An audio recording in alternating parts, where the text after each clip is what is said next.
The 80s birthed hip-hop, but not everyone who pioneered the culture got to see its glory. 8 rappers vanished before their time. Violence, industry politics, exploitation. This is the truth behind every name that disappeared. Hit subscribe. Number 8. Rob Bass, 1988 to 1989. I like my music fast, just like this, easy to dance to, for the people. Rob Bass and DJ Eazy Rock dropped It Takes Two. Instant classic. Biggest hip-hop record of the year. Rob Bass vanished completely. The technical skill was straightforward but effective. Rob's flow was simple, catchy, easy to remember. Not complex rhyme schemes, but infectious delivery. The content was pure celebration. Dancing, good times, partying, no street reality, no social commentary, just fun. It Takes Two captured hip-hop's party essence. The imagery focused on movement and energy. Sugar Ray top contender on the hit list. References to dancing and crowds. Specific instructions for how to move. On the top, keep moving. The beat is real swift. The verse made everyone want to participate. The production sampling Lynn Collins was revolutionary. Takes more than talk for Rob to just give up. I'm blowing hard with the strength of the Yeah Woo sample became iconic. Beat was infectious. Radio couldn't resist. You keep moving. Throw it on, let it be proven. Clubs played it constantly. The success was massive and immediate. On number 36 on Billboard Hot 100, platinum certification, MTV rotation, crossover hit that dominated summer 1988. Fame I want, I see for rhyme, I'm down to beat the beat. Follow-up attempts failed completely. Second single flopped. Album had no other hits. Label tried pushing more music. Nothing connected. The industry abandonment was swift. To make you dance is all that I want again. Labels moved to next artist. Radio stopped playing new material. Shows dried up. Rob Bass couldn't recreate magic. The partnership dissolved. DJ Eazy Rock and Rob Bass split over creative differences and money. The chemistry that made It Takes Two work was gone. What makes this mysterious is the disappearance. Massive hit, proven formula, then nothing. Strength to motivate, I hate to wait, I have trust in my own fate. Rob Bass had moment. When second single failed, they erased him. Molly Mall in the house tonight. She just came from off tour. Number 7. MC Shan, destroyed by the Bridge Wars, 1986 to 1988. Ladies and gentlemen, we got MC Shan. Queens rapper MC Shan dropped the bridge, claiming Queensbridge as hip-hop's birthplace. For a while to the name of the place. The bridge. The Bronx responded violently. What followed destroyed his career before it truly began. The technical skill was undeniable. Shan's flow was smooth and confident. Lyrics sharp. Delivery commanding. The bridge showcased legitimate talent. Every last third, least not last. A cool brother by the name of Get. Marley Marl's production was revolutionary. The Juice Crew had momentum. Face brothers made you get loose. They was down with the brother. The content sparked controversy immediately. Claiming Queens birthed hip-hop insulted the Bronx pioneers. Grandmaster Flash, Africa Bambaataa, Kool Herc, The Foundation. If you wasn't from this town, then you couldn't fight and win. Bronx rappers took this personally. Boogie Down Productions responded with South Bronx. Why don't you wise up, show all the people KRS-One dismantled Shan's claims bar by bar. in the place that you are bright. Make this here. The diss was surgical, historically accurate. Shan tried responding with Kill That Noise. Didn't matter. KRS came back harder. The Bridge Wars became hip-hop's first major beef. To run, cause you're in the bridge. This wasn't friendly competition.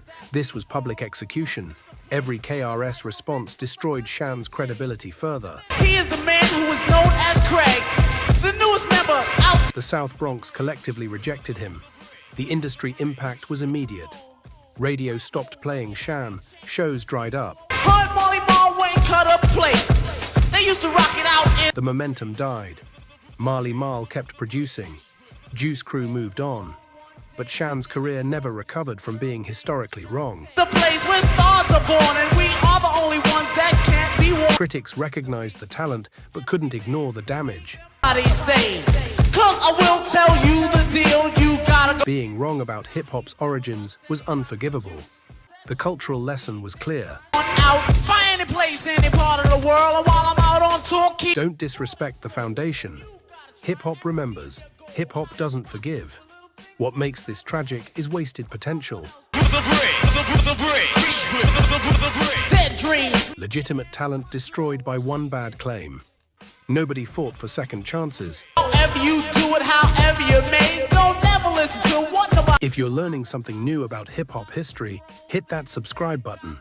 We're uncovering stories the industry buried. More coming soon. Word. I'm ready. Rapper stepping chump. Number 6, Big Daddy Kane, The Mysterious Decline, 1988 to 1993. Hey, time to set it straight, you know what I'm saying? And there ain't no half-step. Big Daddy Kane emerged as one of rap's most skilled MCs. They wanna get some, but I'm the Kane, so yo, you know the outcome. 5 years later, his career mysteriously collapsed despite maintaining technical excellence. The technical skill was extraordinary. Kane's flow was rapid fire but clear. So what you on, Hobbs? Dope or dog food? Competition. I just Multi-syllabic rhymes stacked impossibly dense. Smooth delivery despite complexity. Every verse showcased mastery. know the outcome. Another victory. They can't get with me, so pick a beat. The content balanced braggadocio with substance. Love songs, battle raps, social commentary, versatility few rappers matched. Rappers stepping to me. They wanna get some, but I'm the Kane, so yo, you Kane could switch styles effortlessly. The imagery was vivid and confident. References to fashion, women, skill. got it. Not like many. I'm different, so don't compare me to another, cause they Specific details about Brooklyn street life. Each verse painted picture of artist at peak. die because you're petty. You're just a butter knife. I'm a machete. This name Marley Marl and other producers gave Kane perfect beats. Sample-heavy production, hard drums, jazz influences. can't hang. Word to the mother. At least not with the principal in this The tracks matched Kane's sophistication. The success was immediate and sustained. pedigree. So when I roll on your rappers, you better be ready. Long Live the Kane went gold.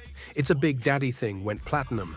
Critical acclaim, commercial success, MTV videos. Chihuahua, cause when it comes to being dope, hot damn, I got it good.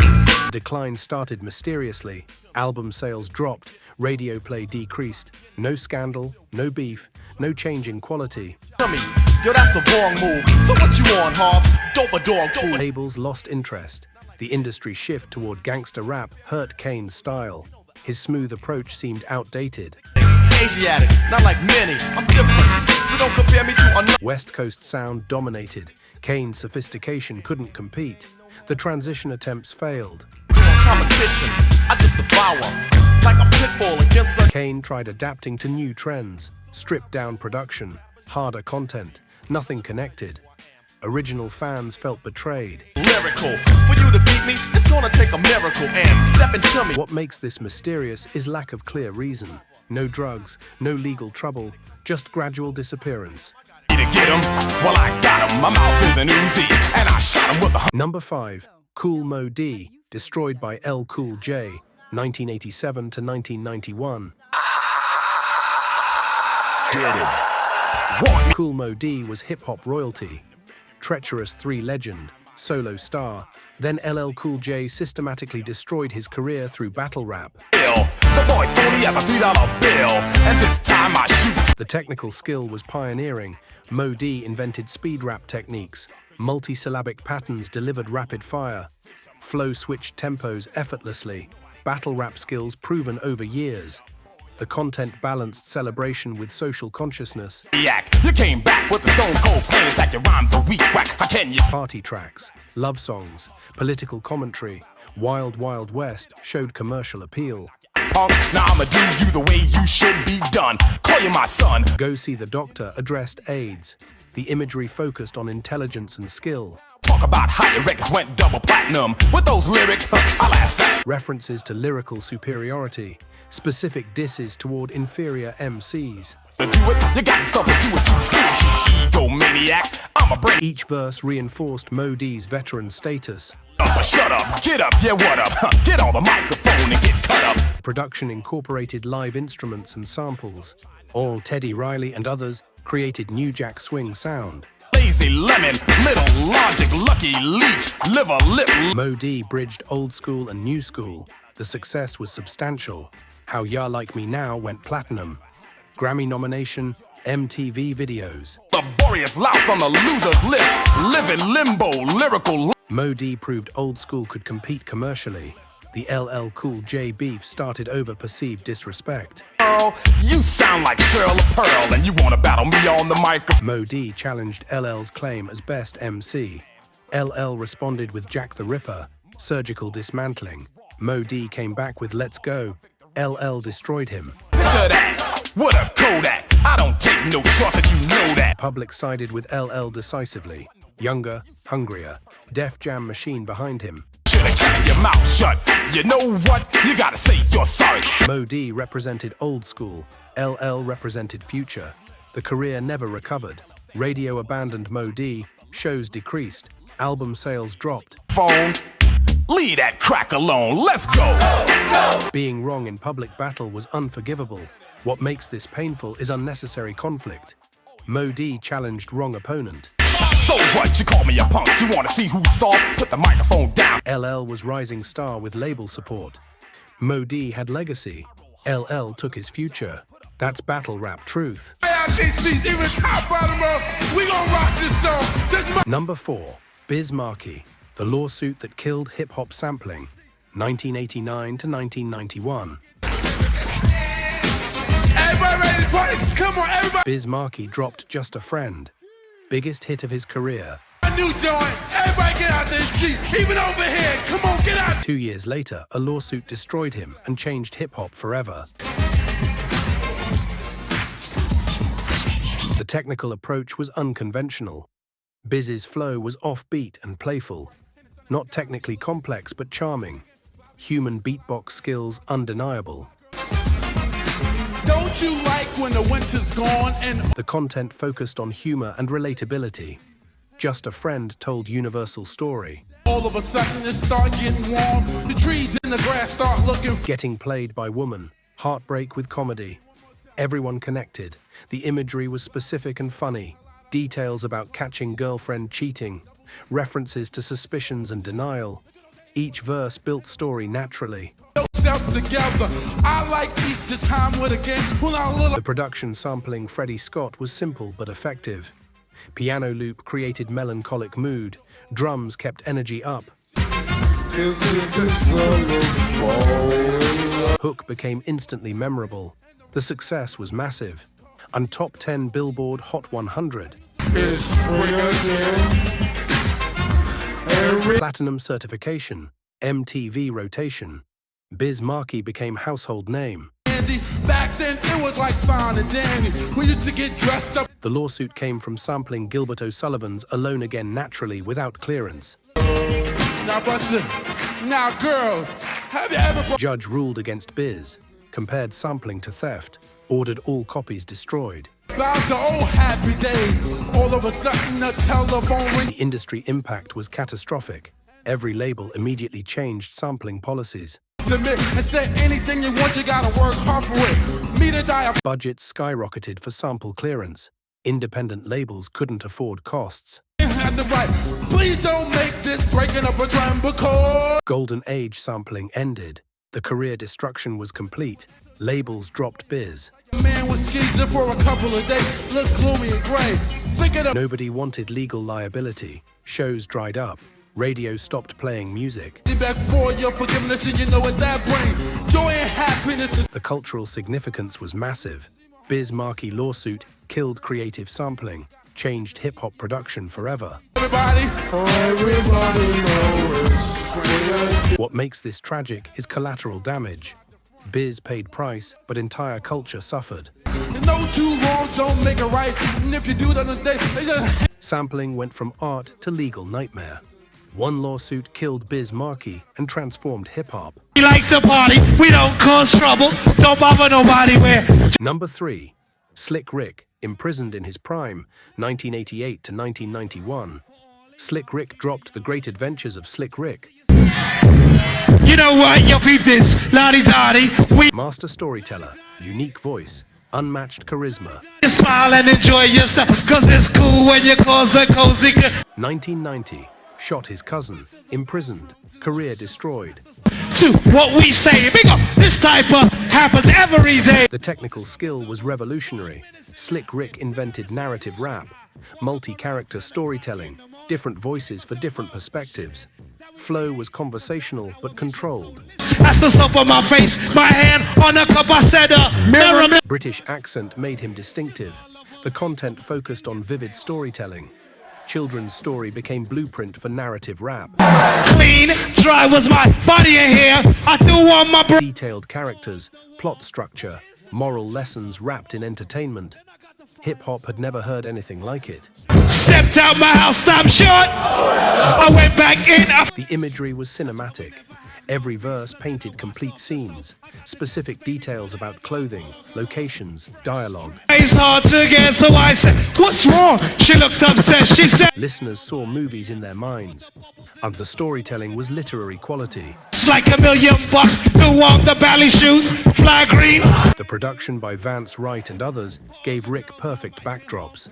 Simple beats let storytelling shine. So, how much you'll never know. Rick's voice was the instrument, production supported without overwhelming. Forgot my, and then I dilly, ran through a. The success was immediate. The Great Adventures went platinum. Children's story became classic instantly. MTV rotation, critical acclaim. Rick was positioned for legendary status. Crying over me, y'all feeling blue. I said, don't cry. The shooting happened July 1990.